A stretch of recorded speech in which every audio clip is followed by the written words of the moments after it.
Bodhiyugam Academy. So, நாம UPSC prelims MCQs module MCQs தான் பார்த்துக்கிட்டு இருக்கோம். So, with reference to ancient Indian history, which of the following statement is correct regarding Bodhisattvas? So, Bodhisattvasல ரிலேட்டடா எந்த statement கரெக்ட்னு கேட்டிருக்காங்க. Already Bodhisattvas ரிலேட்டடா UPSCல question கேட்டிருக்காங்க. Bodhisattvas are primarily associated with the Satantrika's school of Buddhism. So, Satantrika school of Buddhism ஓட ரிலேட்டபிளான்னு கேட்டிருக்காங்க. Bodhisattvas is one who aims at attaining nirvana by renouncing world affairs. So ஆக்சுவலாக வந்து பார்த்தீங்க அப்படின்னா attaining nirvana concept அப்படின்னு கேட்டிருக்காங்க. Avalokiteshvara and Manjushri are two renowned bodhisattvas in Buddhism. Only males are allowed to become the bodhisattvas by practising the paramitas. So ஆக்சுவலாக வந்து பார்த்தீங்கன்னா answer C, Avalokiteshvara and Manjushri. So நல்லா ஞாபகம் வச்சுக்கோங்க, Avalokiteshvara and Manjushri are the two renowned bodhisattvas in Buddhism. So நல்லா ரொம்ப ரொம்ப முக்கியம். ஆக்சுவலாக வந்து பார்த்தீங்க அப்படின்னா போதிசத்வாஸ் பற்றி இதுக்கு முன்னாடியே கொஸ்டின் கேட்டிருக்காங்க. ஸோ அது ரொம்ப சிம்பிளாக கேட்டிருந்தாங்க. ஸோ இப்போ வந்து பார்த்தீங்க அப்படின்னா அதோட அடுத்த ஃபார்ம் கேட்கணும்னா அவலகட்டேஸ்வரா அண்ட் மஞ்சுஸ்ரீ, இவங்க ரெண்டு பேரும் வந்து பார்த்தீங்க அப்படின்னா ரெனவுண்ட் புத்திஸ்ட் போதிசத்வாஸ். ஓகேங்களா? So next option, bodhisattvas are primarily associated with மகாயானா school of Buddhism. So first இதுல முக்கியமான பாயிண்ட் வந்து பார்த்தீங்கன்னா போதிசத்வாஸ் அப்படின்னு சொல்லி பார்க்கும்போது Mahayana school of Buddhism. Mahayana school of Buddhism.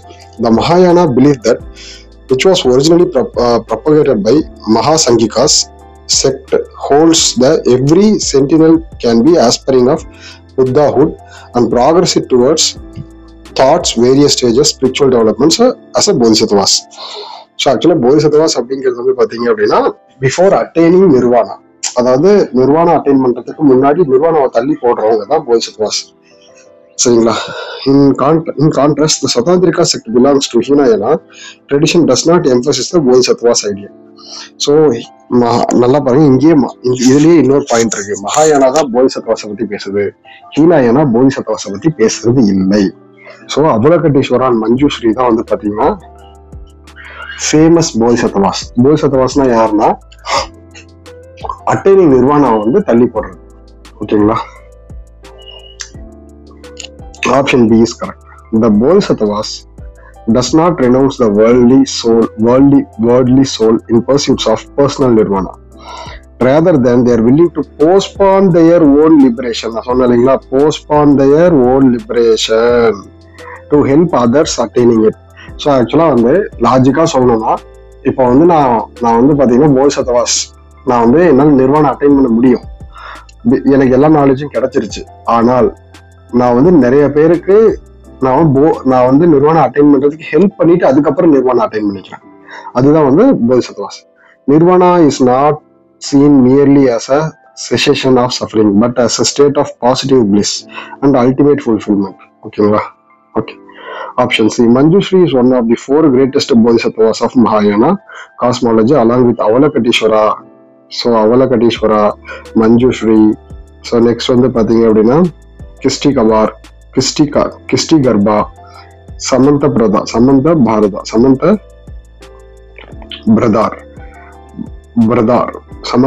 So நாலு பேரும் ரொம்ப முக்கியம். Manjushri, அவலகட்டேஸ்வரா, கிஷ்டி Garba, Samantha பஹர்தார்.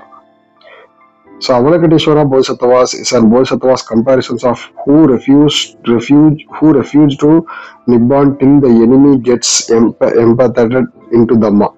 So actually enemy வந்து Dhamma பாலிசிக்குள்ள கொண்டு வர்றதுக்கு பேர் தான் வந்து பாத்தீங்கன்னா என்னன்னா அவலகட்டேஸ்வரா. மஞ்சுஸ்ரீ அந்த பார்த்து எடுத்துக்கிறோம் அதுதான். Manjushri is a Bodhisattvas that represent the clear seeking wisdom. With his own sword one hand he cuts through the delusion with a great wisdom sudra in other. He teaches the empatheticness of self nature. Okay. So option D is incorrect. The path of Bodhisattva is open to all, both men and women. So actually வந்து பாத்தீங்கன்னா இது வந்து ரொம்ப முக்கியம். கண்டிப்பா இதெல்லாம் கேட்கலாம், ஏன்னா போதிசத்வாஸ் பத்தி முன்னாடி கேட்டிருக்காங்க. ஸோ போதிசத்வாஸ் ஆப்ஷன்ஸ் வந்து பாத்தீங்கன்னா மென் அண்ட் விமன் ரெண்டு பேருக்கும் வந்து அப்ளிகபிள் தான். Okay, with reference to social reform movement in modern India history, who authored the book Sri Purush Tulna? Sri Purush Tulna in Marathi, which later translated in English as a compassion between women and men. So, Stri Purush Tulna. First, Stri Purush Tulna அப்படிங்கிற புக்கை யார் எழுதியிருக்கான்னு கேட்டிருக்காங்க. சரிங்களா? So Tarabai Shinde.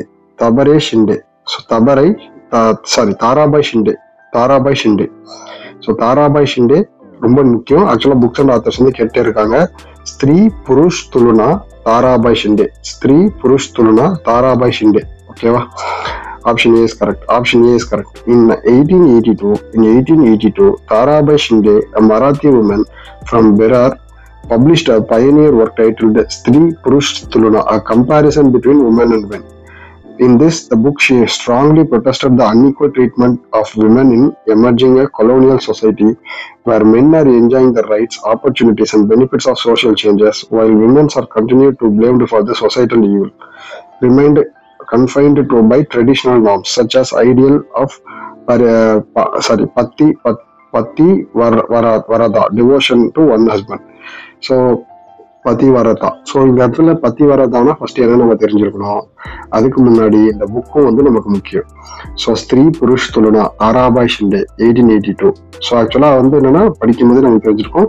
So British வந்ததுனால இந்த சொசைட்டில ஒரு சில அட்வான்ஸ்மெண்ட் வந்தது. அந்த சொசைட்டில இருக்கிற அட்வான்ஸ்மெண்ட் வந்து மென் அட்வான்டேஜா எடுத்துக்கிட்டாங்க. விமனுக்கு வந்து பாத்தீங்கன்னா பழைய ட்ரெடிஷ்னல் சிஸ்டத்தையே இருந்தாங்க. அதுக்கு ரொம்ப ஸ்ட்ராங்கா வந்து ஆப்போஸ் பண்றது வந்து மென் வந்து பாத்தீங்க அப்படின்னா நிறைய மேரேஜஸ், நிறைய வைஃப்ஸ் இருந்தது. பட் விமன்ஸ்க்கு வந்து பாத்தீங்க அப்படின்னா அதாவது பத்தி வரதா, so devotion to one husband அப்படிங்கிற கான்செப்ட் மட்டும் இருந்தது. இது வந்து எதிர்த்தது யாரு அப்படின்னா தாராபாய் ஷிண்டே. ஸோ அதுதான் ஸ்திரீ புருஷ் துலுனா மராத்தியில. ஓகே, பண்டிட் ராமாபாய். யார் இந்த பண்டிட் ராமாபாய்? ஆப்ஷன்ஸ்ல வந்து பண்டிட் ராமாபாய் எல்லாம் கொடுத்திருக்காங்க. Pandit Ramabai was a pioneer Brahmin social reformer who challenged traditional gender norms by advocating for women's education.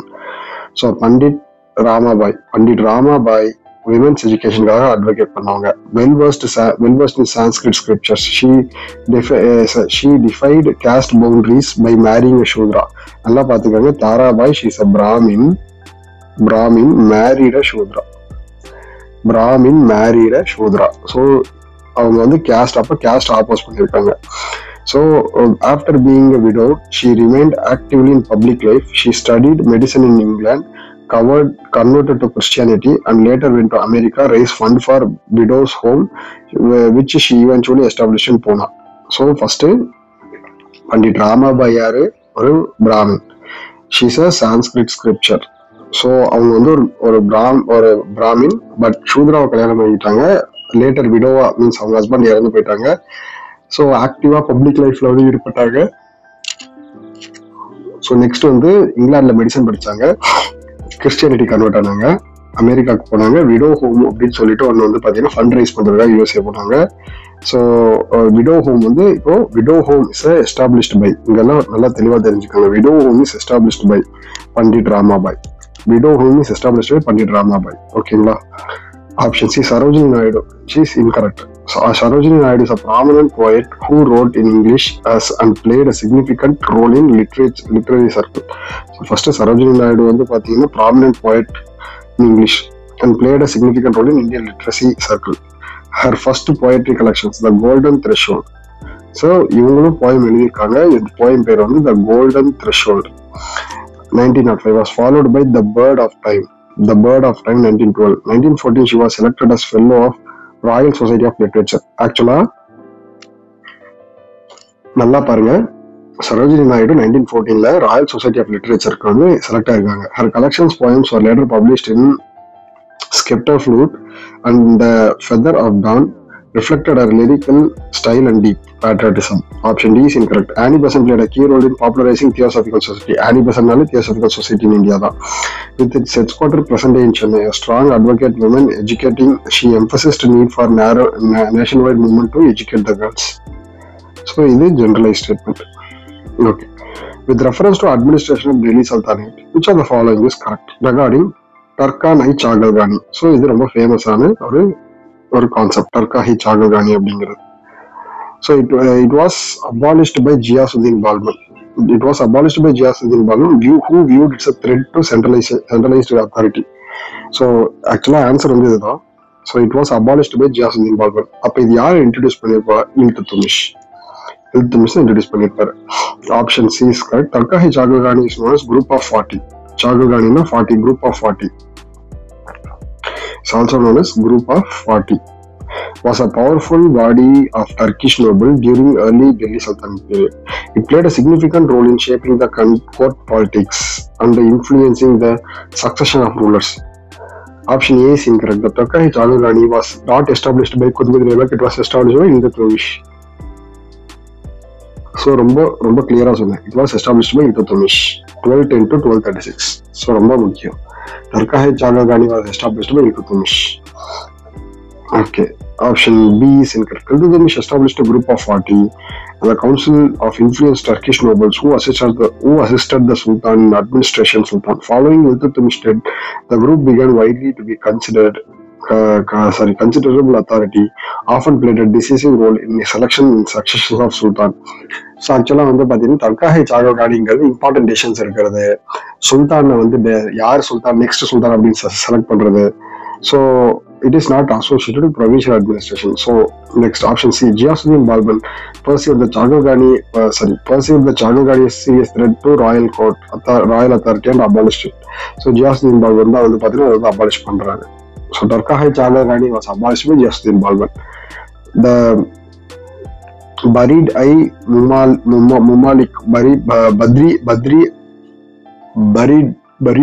Mumalik was intelligence officer in Sultanate responsible for espionage reporting, not headed the Takahi Chagalgani. Okay. In the context of modern Indian history, which of the following institutions are established earlier? எது வந்து earlier established பண்ணிருக்குன்னு கேட்டிருக்காங்க. So ஆக்சுவலாக வந்து பார்த்தீங்க அப்படின்னா நமக்கு வந்து fort Williams college தான் வந்து பார்த்தீங்க அப்படின்னா ரொம்ப earlier-ஆ வந்து கம்பேர்ட் டு ரெமைனிங் ஆல் அதர் 3. சரி, okay. So option A Hindu college எப்போ எஸ்டாப்ளிஷ் பண்ணாங்க? 1817. ஓகேங்களா. Founder David hair. ஸோ இதெல்லாம் முக்கியம். Which supported the Rajaram Mohan Roy and other progressive Indian and European. It was established a province of western style of liberal education. So Hindu college தான், but இது வந்து பாத்தீங்க அப்படின்னா இதோட significance வந்து western education கொடுக்கறதுக்காக. ஓகேங்களா. ஸோ யாரு? ராஜாராம் மோகன் ராய். ஸோ பெங்காலோட ரெனேசன்ஸ்ல வெஸ்டர்ன் எஜுகேஷன் ப்ரொவைட் பண்றதுல பெங்கால் ரெனேசன்ஸ்ல ஸோ அதுக்கடுத்து வந்து பாத்தீங்கன்னா ரிஃபார்மர்ஸ், இவரே வந்து லேட்டர் ரிஃபார்மர் நேஷனலிஸ்ட் அண்ட் லீடரா வந்து மாறிட்டாரு. In 1885 it is renamed as presidency college. அதாவது ஹிந்து காலேஜ் வந்து பாத்தீங்க அப்படின்னா 1885ல வந்து பிரசிடென்சி காலேஜா பேர் மாத்திட்டாங்க. ஹிந்து காலேஜ பிரசிடென்சி காலேஜா வந்து பேரை மாத்திட்டாங்க. So Bethune female school, so first female school in India. Okay, Bethune female school Calcutta establish 1949. So எப்போ எஸ்டாப்ளிஷ் பண்ணாங்க? 1949ல தான் எஸ்டாப்ளிஷ் பண்ணாங்க. சரி, ஓகே. ஸோ நெக்ஸ்ட் வந்து பாத்தீங்க அப்படின்னா founder John Elliot Drinkwater Bethune. So JED Bethune சொல்லுவோம். ஜேஇடி பெத்துமின் அப்படின்னு சொல்லுவோம். பெத்தூன் அப்படின்னு சொல்லுவோம். Significance recorded as first formal school for girl child in India, making crucial step towards women education. Initially started as a Hindu female school, it becomes Bethune School in 1879.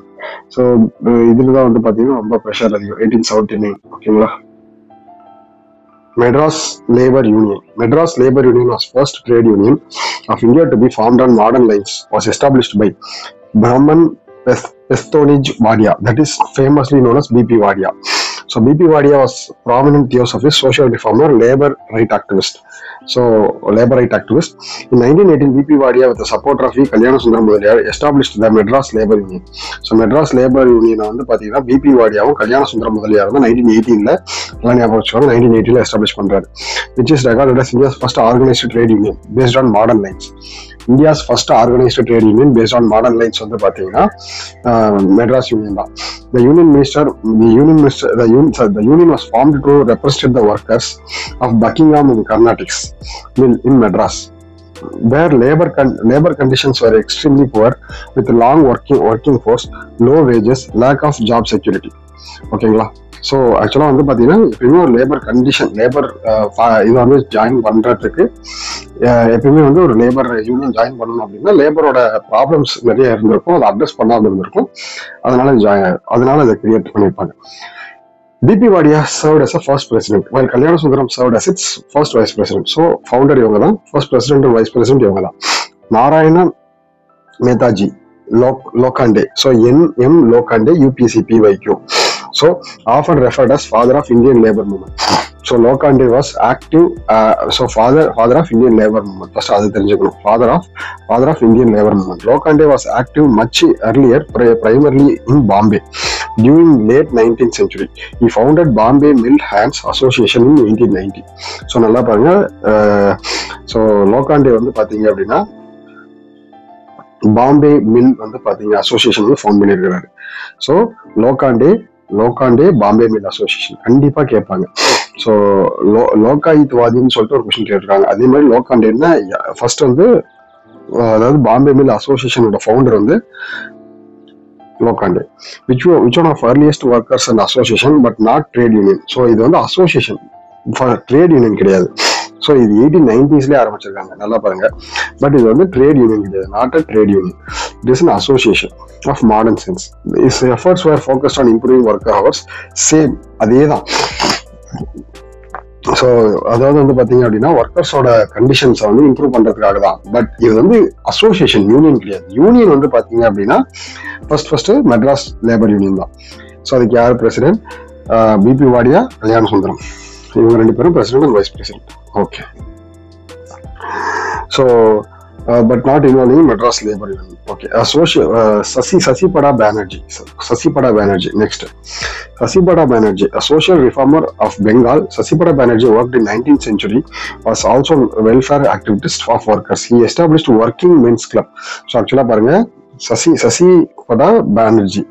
So Sasipada Banerjee வந்து பார்த்தீங்க அப்படின்னா working women's club.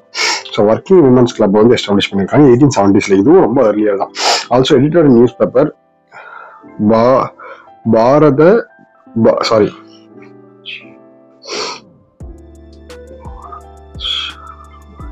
Bharat Shrama Jeevi. So ரொம்ப முக்கியம், because news papers associations ரொம்ப முக்கியம் to support the cause of workers. So சொர்புஜின் Shahbujri Bengali. So he was an eminent social reformer who worked towards education, women rights, social justice, including empowerment of workers. Swarubji Shahbujri Bengali. Okay, so he attempted to pass a bill in Bombay Legislative Council to provide better working condition for laborers. Actually, எல்லாருமே வந்து பாத்தீங்க அப்படின்னா லேபரோட கண்டிஷன்ஸ்க்கும் லேபர்ஸ்க்காகவும் உழைச்சவங்க தான்.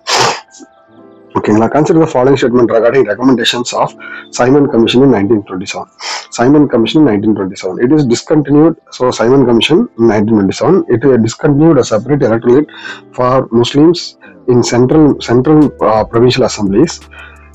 Okay. So ஆக்சுவலாக abolition of dyarchy. So ஆக்சுவலாக வந்து பார்த்தீங்கன்னா Simon கமிஷனோட ரெக்கமெண்டேஷன்ஸ் பற்றி தான் கேட்டிருக்காங்க. Discontinuation of separate electorate for Muslims in central and provincial assembly. So ஆக்சுவலாக இவங்க வந்து நல்லா பாருங்க, ரெக்கமெண்ட் பண்ணியிருக்காங்களான்னு கேட்டிருக்காங்க, ரெக்கமெண்ட் பண்ணாங்களான்னு கேட்டிருக்காங்க. ஸோ அதை வந்து பார்த்தீங்கன்னா ஃபர்ஸ்ட் ஸ்டேட்மெண்ட் வந்து ரெக்கமெண்ட் பண்ண கிடையாது, ரெக்கமெண்டேஷன் பண்ண கிடையாது. So discontinuation of separate electorate அப்படிலாம் கிடையவே கிடையாது. செப்பரேட் எலக்டரேட் இருந்துச்சு. Abolition of dyarchy in provinces, introduction of provincial autonomy. So இதை வந்து ரெக்கமெண்ட் பண்ணாங்க. செப்பரேஷன் ஆஃப் பர்மா ஃப்ரம் இந்தியாவையும் ரெக்கமெண்ட் பண்ணாங்க. இண்டியனைசேஷன் ஆஃப் இந்தியன் ஆர்மி வந்து அவங்க ரெக்கமெண்ட் பண்ண கிடையாது. ஓகே. ஸோ சைமன் கமிஷன் என்னெல்லாம் வந்து அஃபிஷியலாக ரெக்கமெண்ட் பண்ணாங்க அப்படிங்கிறத பார்ப்போம். அந்த Simon commission officially known as Indian statutory commission. So Indian statutory commission.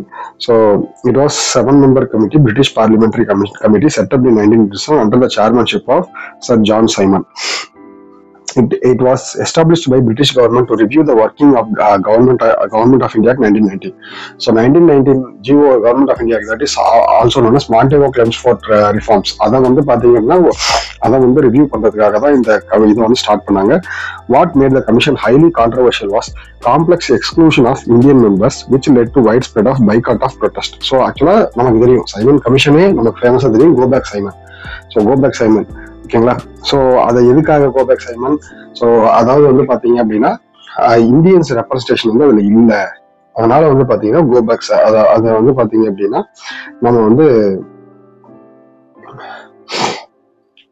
Indians வந்து அக்செப்ட் பண்ணல. ஸோ அதே மாதிரி வந்து பாத்தீங்க அப்படின்னா கோபேக் சைமன் அப்படின்னு சொன்னவர் யார் அப்படின்னா யூசுப் மெஹர் அலி. ஃபர்ஸ்ட் அந்த ஸ்லோகனை சொன்னவர் வந்து யூசுப் மெஹர் அலி. So statement 1 is incorrect. Separate electorate meant that members of particular religion community such as Muslim could vote only for their candidates, their own community. அந்த மாதிரி வந்து பாத்தீங்கன்னா செப்பரேட் கம்யூனிட்டி பத்தி அவங்க வந்து எதுவுமே பேச கிடையாது. ஸோ அதை டிஸ்கண்டினியூ பண்ணணும் அப்படின்னா எதுவும் சொல்லவே கிடையாது. 1909 இன்ட்ரடியூஸ் பண்ணாங்க, அது அப்படியே தான் ஃபாலோ ஆயிட்டு இருந்தது. The system was first introduced by the Indian Council Act. நான் சொன்னேன் 1909 வந்து முன்னாடியே சொன்ன மாதிரி 1909 Minto Morley reform, Morley Minto ரிஃபார்ம்ஸ்ல வந்து பாத்தீங்க அப்படின்னா இது பண்ணாங்க. 1919 அதை வந்து எக்ஸ்டெண்டும் பண்ணாங்க. மார்டெகச்சர் ஸ்வாட் ரிஃபார்ம் வந்து பாத்தீங்கன்னா அதை வந்து ஃபர்தரா எக்ஸ்டெண்டும் பண்ணாங்க. சைமன் கமிஷன் வந்து அதை பத்தி அது டிஸ்கண்டினியூ பண்றதை பத்தி எதுவுமே சொல்ல கிடையாது. Statement 2 is correct. Diarchy was in dual system of government of provincial level introduced under the Government of India 1918. Diarchy நமக்கு நல்லாவே தெரியும். Diarchy was introduced at என்ன லெவல்னு பாருங்க, provincial level. நல்லா ஞாபகம் வச்சுக்கோங்க, இதுதான் வந்து முக்கியம். மேக்ஸிமம் ஃபேமஸா எல்லாருக்கும் டயார்கி வாஸ் இன்ட்ரடியூஸ்ட் ஆக்ட் அப்படின்னா எல்லாருக்கும் தெரியும். அதை வந்து பாத்தீங்க அப்படின்னா கவர்மெண்ட் ஆஃப் இந்தியா 1918 அரல்ஸ் மார்டெகோ சென்ஸ்ஃபோர்ட் ரிஃபார்ம்ஸ் அப்படின்னு சொல்லுவாங்க. பட் எந்த லெவல்ல, ப்ரொவின்சியல் லெவல்லையா இல்ல சென்ட்ரல் லெவல்லையா? இது வந்து ஜஸ்ட் ப்ரொவின்சியல் லெவல்ல தான். லாஜிக்கா யோசிச்சீங்கன்னா தெரியும். ஏன்னா ப்ராவின்சஸ்ல மட்டும்தான் வந்து பாத்தீங்கன்னா டயார்கி வர முடியும், சென்ட்ரல்ல வர முடியாது இனிஷியலா. Under the subjects divided into 2 categories. Reserved subject and transferred subject. Reserved subjects like law and order, finance, revenue. ஆக்சுவலா இதெல்லாம் வந்து ரிசர்வ்ட் அப்படின்னா எங்கெல்லாம் வந்து பாத்தீங்கன்னா பவரும் மணியும் இருக்கும் அதெல்லாம் ரிசர்வ்ட். எங்கெல்லாம் பவரும் மணியும் இல்லையோ அதெல்லாம் வந்து பாத்தீங்கன்னா transfer list. So reserve list வந்து பிரிட்டிஷ் கவர்மெண்ட் கிட்டேயே இருக்கும், எக்ஸிகூட்டிவ் கவுன்சில் கிட்டேயே இருக்கும். ஸோ பட் டிரான்ஸ்ஃபர் லிஸ்ட் வந்து பாத்தீங்கன்னா elected persons. Transfer list like education, health, local government, industries, agriculture, administrate and nominated by elected members. So இதுதான் டயார்கியோட mechanism. So Simon commission வந்து பாத்தீங்க அப்படின்னா இதை வந்து அபாலிஷ் பண்ண சொல்லி தான் சொல்லியிருந்தாங்க. ஓகேங்களா. Statement 3 is correct. Simon Commission noted that Burma was culturally and geographically distinct from India subcontinent and should not be longer administered as a part of British India. So Simon commission தான் பர்மாவை வந்து பாத்தீங்கன்னா இந்தியாவில இருந்து பிரிக்கிறத பத்தி சொன்னாங்க. This recommendation was accepted and implemented through the act of government. அதாவது Simon commission கொடுத்த ரிப்போர்ட்டை கவர்மெண்ட் ஆஃப் இந்தியா ஆக்ட்ல தான் இம்ப்ளிமெண்டே பண்றாங்க. இதெல்லாம் ஞாபகம் வச்சுக்கோங்க. அதாவது Burma was officially separated from India 1937, but based on எதுன்னு கேட்டா Simon commission report. Additionally, Commission also recommended Sindh to be separated from Bombay Presidency due to administrative and cultural reasons. As a statement 4, Simon Commission did not recommend de-Indianization. So, அவங்க வந்து de-Indianization of Indian Army வந்து அவங்க recommend பண்ணவே இல்லை. In fact, it suggested continued Indianization of the army, meaning that more Indians should be inducted to the army. ஓகேங்களா. நிறைய Indians வந்து ஆர்மிக்குள்ள induct பண்ணணும்னு சொல்லி அவங்க வந்து என்ன பண்ணாங்க, சப்போர்ட் பண்ணாங்க. ஓகேங்களா. However, it also emphasizes the British control over the army should be treated for a strategic reasons. So, British control தான் இருக்கணும் அப்படிங்கிறது ரொம்ப தெளிவா இருந்தாங்க. Thank you.